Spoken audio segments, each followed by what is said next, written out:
അസ്സലാമലൈക്കും. എല്ലാവരും വിചാരിക്കും പത്രാസിലിങ്ങനെ ജീവിക്കുന്നത് കാണുമ്പോൾ വിചാരിക്കുന്നുണ്ടാവും ഞാൻ സ്വന്തം വീട്ടിലാണ് ജീവിക്കുന്നത്. വല്ലാഹി സത്യം എൻ്റെ മക്കളെ കുറിച്ചാണ് സത്യം ഞാൻ പറയുന്നത്. പിന്നെ ആരും എന്നെ സപ്പോർട്ട് ചെയ്യുന്ന ചിലപ്പം വാടക വീട്ടിലെ പത്രാസ് ജീവിതം കണ്ടിട്ടായിരിക്കും. ഇതാണ് ഞാൻ താമസിക്കുന്ന ക്വാർട്ടേഴ്സ്. നിവൃത്തികേട് കൊണ്ടാണ് ഇവിടെ ജീവിക്കുന്നത്. വേറെ എവിടെയും കുറഞ്ഞ രീതിയിൽ റെൻറ്റുള്ളതൊക്കെ കുറേ അന്വേഷിച്ചതാണ്. 5-6 തവണ മാറി എൻ്റെ മോനെ സ്കൂളും ഒക്കെ മാറ്റി ലാസ്റ്റ് എത്തിപ്പെട്ടതാണ് ഇവിടെ. ഇപ്പം 5 വർഷമായി ഇവിടെ താമസിക്കുന്നു. ഇവിടെ ഭയങ്കര റെൻറ്റാണ്. 6000 രൂപയാണ് റെൻറ്റ് കൊടുക്കുന്നത്. എനിക്ക് ആകെ 20,000 രൂപ സാലറി കിട്ടുന്നതിന് 6000 രൂപ റെൻറ്റ് കൊടുക്കും. അതുപോലെ ഒരു 6 രൂപ ചിലവിനെടുക്കും. പിന്നെ വാപ്പാക്കും ഉമ്മാക്കും കൊടുക്കണമല്ലോ, അവർക്കും കൊടുക്കും. മിച്ചം വെക്കാനൊന്നും ഉണ്ടാവില്ല. അതാണ് അവസ്ഥ. എല്ലാ മാസവും അങ്ങനെ തന്നെ ജീവിതം ഇങ്ങനെ കഴിഞ്ഞു പോകുന്നത്. എല്ലാവരും വിചാരിക്കും ആർഭാട ജീവിതത്തിൽ ഇങ്ങനെ അടിപൊളിയായി ഹൈ ക്ലാസ് ലൈഫിൽ ഇങ്ങനെ ജീവിക്കുന്നതാണെന്ന് വിചാരിക്കുന്നുണ്ടാവും. ഇതെല്ലാം എൻ്റെതാണ്, എൻ്റെ തറവാട്ട് സ്വത്താണ്. വല്ലാഹി സത്യം, എൻ്റെ വകയിൽ നിന്നോ എൻ്റെ ഇക്കാൻ്റെ വകയിൽ നിന്നോ 5 വയസ്സേ ഞങ്ങൾക്ക് ആർക്കും കിട്ടാനുള്ളൊരു വഴിയും ഇല്ല. കാരണം വെച്ചാൽ എൻ്റെ വീട്ടിലും വീടില്ല, ഇക്കാൻ്റെ വീട്ടിലും വീടില്ല. എല്ലാവരും വാടകയ്ക്കാണ് ജീവിക്കുന്നത്. പിന്നെ എൻ്റെ 2 സഹോദരങ്ങൾ ഓട്ടോ ഓടിയിട്ടാണ് അവർ ജീവിക്കുന്നത്. പിന്നെ നമ്മളെ നോക്കാനൊന്നും അവരെ കൊണ്ട് പറ്റില്ല. അങ്ങനെയൊക്കെയാണ് ജീവിതം കഴിഞ്ഞു പോകുന്നത്. ഇവിടെ നിന്ന് രക്ഷപ്പെടണമെന്ന് നല്ല ആഗ്രഹമുണ്ട്. കാരണം വെച്ചാൽ നയിക്കുന്നത് മുഴുവൻ റെൻറ്റ് കൊടുത്തിങ്ങനെ കഴിയുന്നതുകൊണ്ട് ഭയങ്കരമായിട്ട് വിഷമമുണ്ട് മനസ്സിൽ. അത് മാനസികമായിട്ട് എന്നെ വല്ലാതെ തളർത്തുന്നുണ്ട്.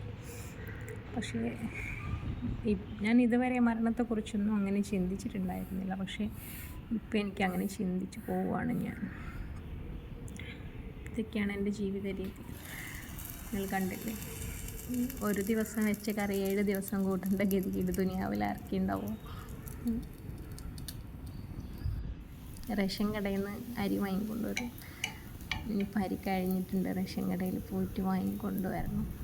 ഇതൊന്നും ഇല്ലായ്മ പറയുന്നതല്ല, നിങ്ങളെ മനസ്സിലാക്കും. ഞാനിങ്ങനെ ഹൈ ലെവലിൽ ഇങ്ങനെ ജീവിക്കുന്ന ആളുകൾ വിചാരിക്കും അവർ നല്ല പത്രാസിലാണ് ജീവിക്കുന്നത്. ഇതാണ് സത്യാവസ്ഥ. എവിടെയെങ്കിലും ഒരു ചെറിയൊരു വാടക വീട് കിട്ടിയിട്ടുണ്ട് 2000 റുപ്യ ഉണ്ട്. ഇപ്പം 2000 രൂപയ്ക്കും 2500 പണ്ടത്തെ പോലെ വാടക വീട് കിട്ടാനില്ല. വല്ലാഹി സത്യം, എവിടെയെങ്കിലും കിട്ടുവാണെങ്കിൽ എനിക്ക് മാറണമെന്ന് നല്ല ആഗ്രഹം. പക്ഷേ എൻ്റെ മോൻ്റെ ക്ലാസ് അവൻ 9ലാണ് ഇപ്പം പഠിക്കുന്നത്. അതും കൂടെ അവിടെ ഒരു 10ാം ക്ലാസ് വരെ കഴിഞ്ഞിട്ട് അങ്ങോട്ടേക്ക് മാറാൻ പറ്റുവാണെങ്കിൽ, ഇവിടെ നിന്നൊന്നും രക്ഷപ്പെടാൻ പറ്റുവാണെങ്കിൽ വലിയ ഉപകാരമായിരുന്നു. പക്ഷെ ഞാൻ ഒരുപാട് അന്വേഷിച്ചു, പക്ഷെ ഒന്നും കണ്ടെത്താൻ എനിക്കിതുവരെ പറ്റിയിട്ടില്ല.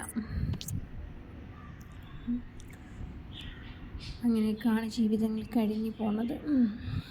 എല്ലാവരെയും നിങ്ങൾ സപ്പോർട്ട് ചെയ്യുന്നുണ്ട്, പാവങ്ങളെയൊക്കെ. പക്ഷേ എന്നെ മാത്രം ആരും സപ്പോർട്ട് ചെയ്യുന്നില്ല. എന്നെ സപ്പോർട്ട് ചെയ്തവരെയൊക്കെ ഞാൻ തിരിച്ച് സപ്പോർട്ട്.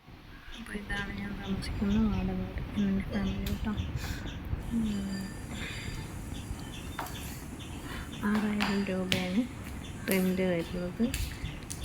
ഗതികേട് കൊണ്ടാണ് കേട്ടോ അവിടെ നിൽക്കുന്ന. വേറെ കുറേ അന്വേഷിച്ചിട്ടൊന്നും കിട്ടിയില്ല കേട്ടോ. 16 ഫാമിലി ഉണ്ട് കേട്ടോ അവിടെ. ഫാമിലിയാണ്, ഫാമിലി ഉള്ളവർക്ക് മാത്രമേ കേട്ടോ അവിടെ കൊടുക്കുള്ളൂ.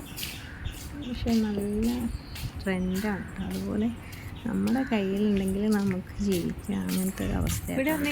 എൻ്റെ മോൾ കടയിൽ പോയിട്ട് തിരിച്ച് കേട്ടോ. അവിടെ കട തുറന്നിട്ടില്ല എന്ന് പറഞ്ഞു. ചിലപ്പം കഞ്ഞി ഉണ്ടാക്കി കഴിക്കാം, കഞ്ഞി ഉണ്ടാക്കിയിട്ട് കഴിക്കാം, അങ്ങനെ വിശപ്പെടുക്കാം. ഇത് കണ്ടിട്ട് ആളുകൾ വിചാരിക്കുന്നുണ്ടോ ചിലപ്പോൾ ഞങ്ങളെ സ്വന്തം വീടാണെന്ന് വിചാരിക്കുന്നുണ്ടോ അല്ലേ? പിന്നെ നല്ല ഇതിൽ ജീവിക്കുന്നൊക്കെ കാണുമ്പോൾ അതുകൊണ്ടായിരിക്കും.